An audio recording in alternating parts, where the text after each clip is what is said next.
SwayamPrabha. Digital India. Educated India.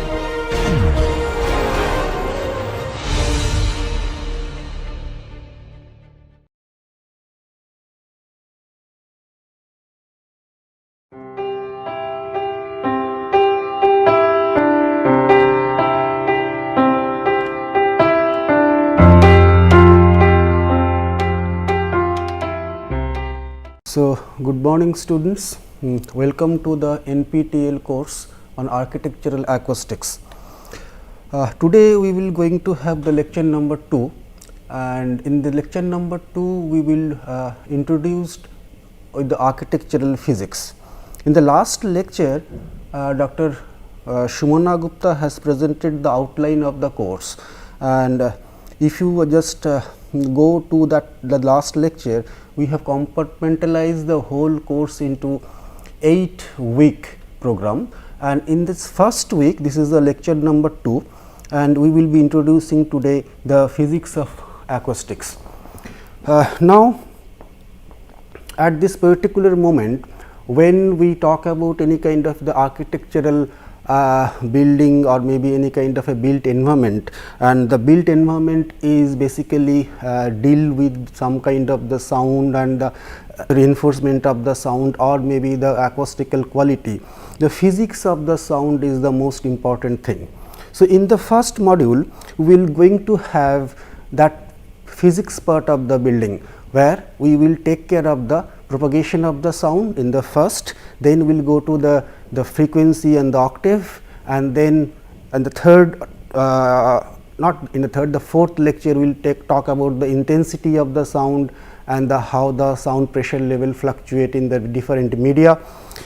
And the fourth lecture we will conclude with the near end and the far end propagation of the sound, and also we will discuss about the loudness.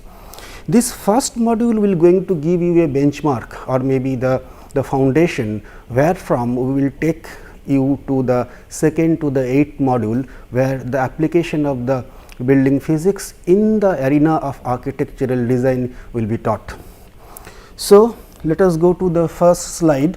In that slide, I have taken 2 objectives of this particular learning, or this learning objective is basically for this particular course or this particular the lecture. We will what we will do over here, we will develop the basic understanding of the sound wave propagation, and we will try to establish the fundamental parameter of the sound wave, and this fundamental parameters of the sound wave, how it will going to generalized in the form of the propagation and the various phase of the distribution. Now, let us go to the typical study of the acoustics, how the acoustics can be dealt with. In that we have 3 type of dealing with the acoustical study, and in that particular acoustical study when I am talking about, I am talking about in terms of the building physics or the architectural acoustics. The first one is called the wave acoustics, where a sound is taken into a wave front, and the wave propagation and that particular fluctuations of the wave, the pressure fluctuation has to taken into account. This is bit of mathematical, but in the second part of the study we will go to the geometric or the ray acoustics, where a wave front or the sound wave is generally categorized as a line diagram. So, a line is actually replace the wave in a logical and understanding format inside a room. So, maybe the reflection, refraction or maybe the absorption of the sound has been logically translated in terms of a ray. We will mostly deal, the architects will mostly deal the acoustical problem in any sort of the built environment in the ray acoustics diagrams and the ray acoustics principles. The third one is also very important, which is a statistical acoustics. This is another domain. In this domain, as you know that a particular noise or a particular sound may have various amount of frequencies and various types of the sound pressure levels or maybe the sound intensity levels. So, if I want to give a certain type of sound with a certain type of quality and in a certain area has required some kind of a quality. So, for that we need some kind of a statistical techniques to be handled for to deal with that lot of frequencies and the sound pressure. This particular statistical acoustics is directly implemented in any kind of material testing, in any kind of noise in the atmosphere, noise in the built atmosphere or the surroundings, and probably deal with the lot of categorization of the character of the inside a building or so. So, in this particular the slide gives you basically three type of acoustics, and we will mostly put our thoughts, put our logical understanding into the geometric or the ray acoustics part. Let us now discuss something about the architectural acoustics and how the architectural acoustics deal with various spaces. If I say the architectural acoustics is going to behave in a inside a building in different format, and that format will going to change when we deal the same sound or the same intensity of the sound and the frequency of the sound in outdoor. So, from that point of view, we have two general classification of the architectural acoustics. The first one is called indoor or room acoustics, or it is also known as sometimes building acoustics. It includes the design fundamentals, it includes the acoustical material treatment, it includes the noise reduction quality of the indoor acoustics, sound transmission from one point to other, and how to increase sometimes the sound transmission, sometimes how to shield that particular sound transmission, and then finally it is the mechanical vibration control and all. We will touch up all these particular points in the following lectures from the module number 2 to module number 8. The another type which I have just now discussed or described as the outdoor acoustics or the open air acoustics. Sound will behave entirely different way if it goes into the open air. So, in that sections we will discuss about some kind of a noise control, some typical parameters or the typical fundamentals of the city planning, and also will do some kind of the discussion about the landscape and the acoustics also. This as a whole in is terms as the environmental acoustics also. Now, when we will start this discussion of acoustics or maybe the building behavior, the behavior of the building in the sound and all. So, first thing that comes to our mind is that what is a sound and the definition of the sound, and the definition of the sound is has a lot of variety, I must say. Variety in the sense of it may have different perspective views. Some people may say that it is a mechanical propagation or the mechanical the energy transmission from one point to other. Some maybe say it is a fluctuation of the pressure. Some may sense it in some different way, how it is sensitize the mind or sensitize the brain. So, from that perspective we have basically two definitions in our hand.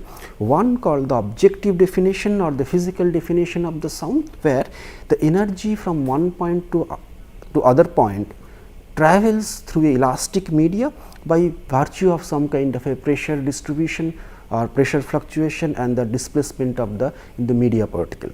In another form, we can say this is a subjective or the psychological definition of the sound, where sound can be sensed by the human brain, or sound can be mapped by the human brain by the pressure, again by the pressure fluctuations and all.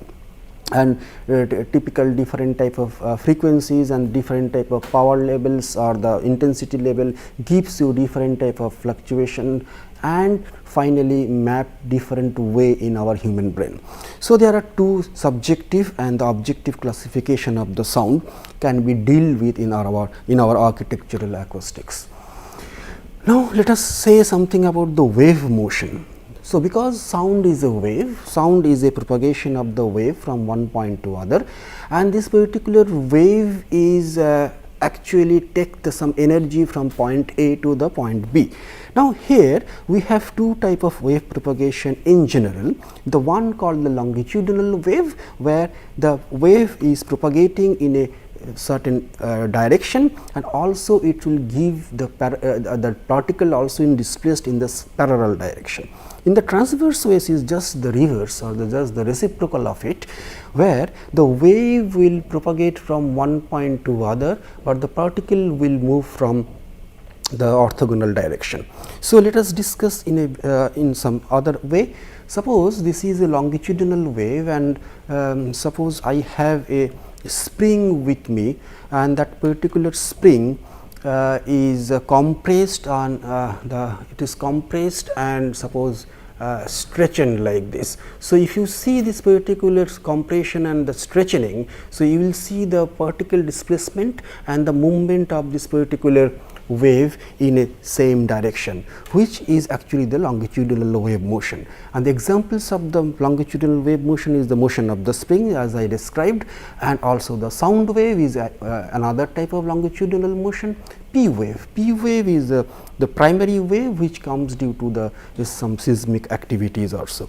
Now, next is the transverse wave motion, where the motion of the wave is suppose in this direction and the particle will displaced in the vertically like that. So, something like if I just swing or just try to make a kind of a wavy pattern in this string. So, this is some kind of the transverse motion which will take place or something like that.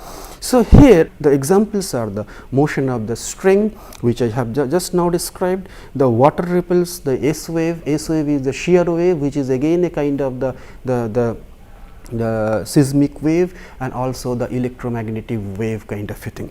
Here we are going to have some kind of the equation development now. Now, in the sine wave equation, if I go to the just a minute, if I go to the generation of some kind of a sound wave, as we know. So, let us take some kind of the generation of the wave, and as we know that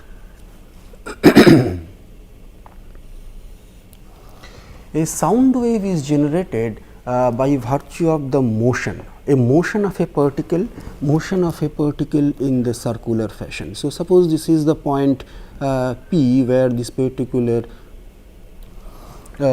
this particular point is located, and if the point is moved from with this in some kind of angular velocity through this particular circle, then the projections of this point in the vertical line will give me the wave motion. So, suppose this particular circle has a diameter of twice of a, that is the radius is almost about the a, and it has an angular speed of omega. So, by some time after a time t, it moves a angle of omega t, and after this is the t equal to 0, and after some time t equal to t, this moves to somewhere here. So, the displacement is from basically from like this. This particular y intercept or y intercept is nothing but the this y intercept is nothing but the a times sine omega t, because it is the sine intercept of that particular angle and the radius being the a. So, when this moves here at the top, it moves further up, and when it moves again the point P come down, again it goes down. So, something like a kind of a general wave motion will going to create. And whenever this particular wave motion is going to create, and it's take a particular equation of wave like y equal to a sin omega t, and so when it's now moves like this, and this particular wave will propagate like a sinusoidal curve. Now, here we let us find out some terms over here, that omega is the circular radiation, or circular frequency, which is gives in the radian per second, and because of this radian per second, I must say that is the time period is 2 pi omega, because it's with a time t, it moves a 2 pi radian total angle and with a velocity of omega, and we can replace this omega by because your omega is then your 2 pi by t, which comes from here, and we can replace this in this particular sine wave equation, which was your y equal to a sin omega t.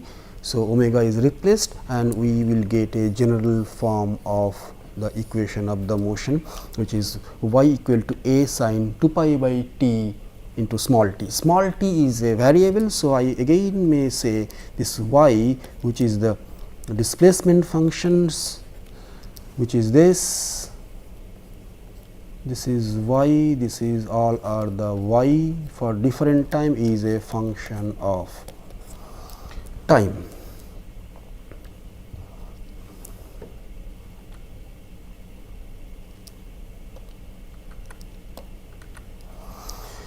So, let us see how further we can move with this the wave equation, and how can we gradually come into the some of the parameters of this particular wave motion. The first of all, let us give this particular rewrite this equation like y is equal to a sin 2 pi by t into small t. If I now going to have the t equal to t capital T by 2, that is the 1/4 of the time period, and I replace the small t by t by 4, then the y becomes capital A. So, after t by 4, it moves to this particular point, the highest point of that particular the wave propagation. Next, let us move another t by 4. So, when it is t by 2, that is the half of the time period, then this y becomes again 0, because sin pi is equal to 0. Let us move another t by 4. So, this is t equal to 3 capital T by 4, that is the 70% of the total amount of your time period. So, then again it comes, but it comes in a negative displacement, that is below the midline, and it is again minus a. And finally, if you go to the full cycle, or that when the t equal to capital T in that is the full time period or the particular t, then it's again it's 0 sin pi. So, finally, this particular wave will repeat, this particular module will repeat from one point to the other point, and this particular sine wave is created in a and that is the motion of the sound can be mapped with this particular the equation. Here, let us discuss some of the physical properties of those the equations or the motion. If you draw this kind of the sound wave line, so we will get some kind of a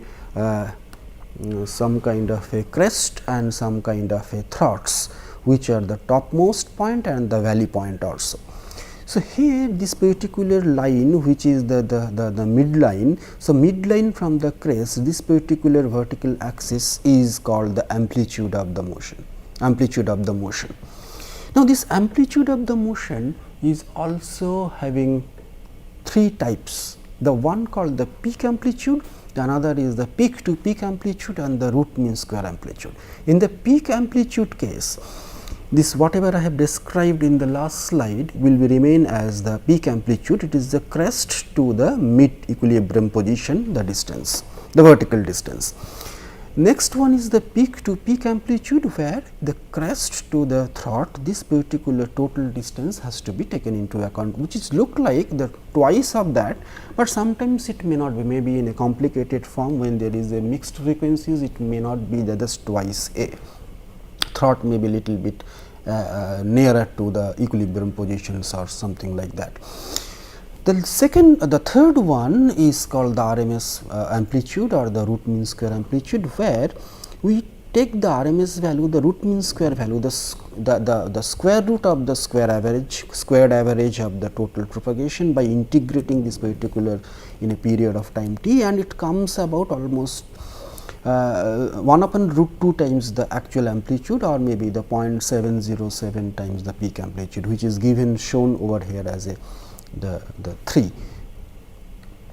After the amplitude, let us discuss about the time period. Time period is the one full cycle. The one full cycles actually starts from t equal to 0 to the t equal to capital T, when the full cycle is going to be happen, and as we know that t and this can be related with the omega. Omega is the angular velocity of the particle which moves in a circular orbit or circular perimeter, and this particular t is also 1 upon f, the 1 upon frequency that we will discuss in the next slide. The frequency is the number of wave or the number of wave cycle that passes to a fixed point in a unit time. So, in a unit time, that means in a unit second, 1 second, how many those number of cycles actually passes through a particular point, and that is the frequency. So, suppose if I take this particular 2 wave length, so I can easily say the first wave, that is this wave is having the high frequency, because in 1 second there are many the cycles.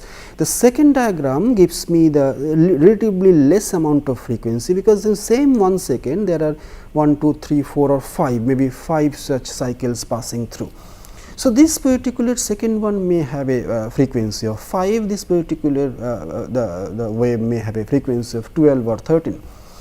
So, the frequency is 1 upon t, 1 upon t is the time period, and the frequency also can be rewritten as the omega by 2 pi. And the German physicist Heinrich Rudolf Hertz in 19th century has given lot of theories on the sound physics or so. So, on the honor to him, we have kept that particular frequency, the unit of the frequency as Hertz. It is also sometimes called cycles per second or CPS. Wavelength, another important parameter of the sound wave propagation. Wavelength is a length, it is in meter or centimeter or millimeter. It's a length of the one full period of the wave. So, from t equal to 0 to t equal to capital T, the total length of the wave is called the period. It is called the period, and is called the length is called the wavelength. So, now let us in particular 1 second there are so many frequencies. So, that is your the frequency, or so many periods also. So, that is the frequency. So, distance covered by that particular unit time is the frequency times the wavelength. So, then the velocity of the sound, or maybe the velocity of the propagation of any kind of the wave is the in 1 second how much distance it covers. So, the distance is your frequency times the wavelength. So, the V equal to n into lambda, where n is your frequency and lambda is your wavelength. Now, the frequency, amplitude and the wavelength may vary. So, I have some 3 diagrams where we can compare these particular things, where if you see this is a the first figure which is having a very flat kind of a nature, which is having a less amount of amplitude, which is given as the E over here. One complete cycle is very extended, so the wavelength is very much extended. If you compare the figure number 2 and the figure number 3, you see the variation in the amplitude peak is very high in this case, but the one cycle is very compressed. So, this is the wavelength is very much compressed over here, whether this case second case wavelength is very much extended. So, by virtue of these 3 parameters, that is the wavelength, the amplitude and the one cycle length, that is the lambda or the wavelength, we may actually mathematically calculate different type of frequencies and the different type of wave propagation.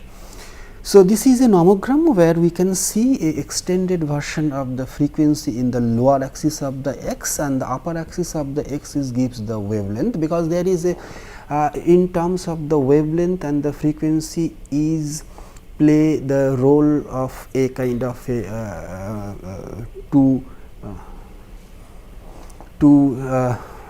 this wavelength and this particular frequency can create the velocity of the sound, though this velocity of a sound is more or less fixed, and from that background we can say that the frequency and the wavelength has the kind of a very intimate relation, and this intimate relations is actually focused or the mapped over here when from 10 hertz in this the left hand side to the 1000 hertz in the right hand side.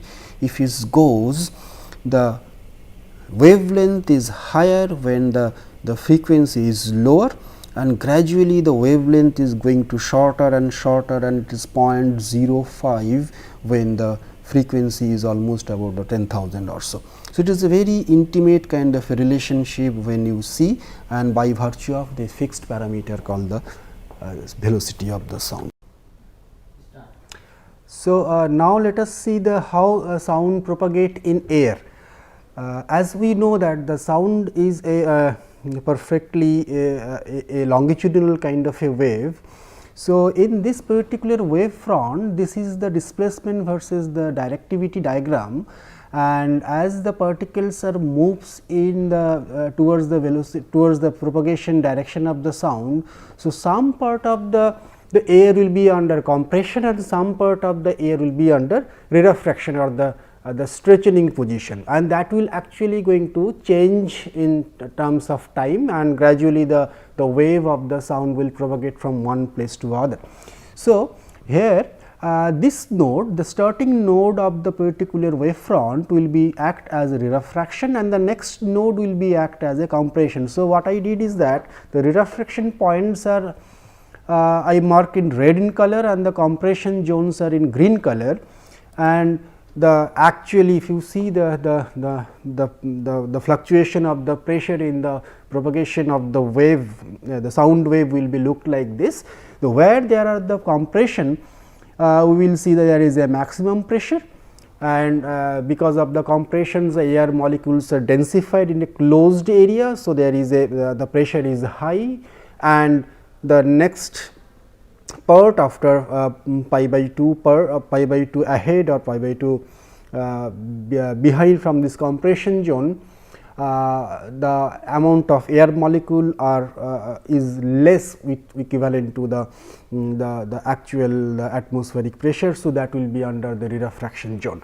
So, by this rarefaction and the compression one after another synchronize the movement of the sound in the air, and from that if I say there is a tuning fork, and due to this tuning fork the sound is propagating like this. So, there are alternate zones of rarefactions and the compressions, and the distance between either the compression and the next compression zone, or maybe the rarefaction zone to the next rarefaction zone is equivalent to the cycle or the wavelength of the sound.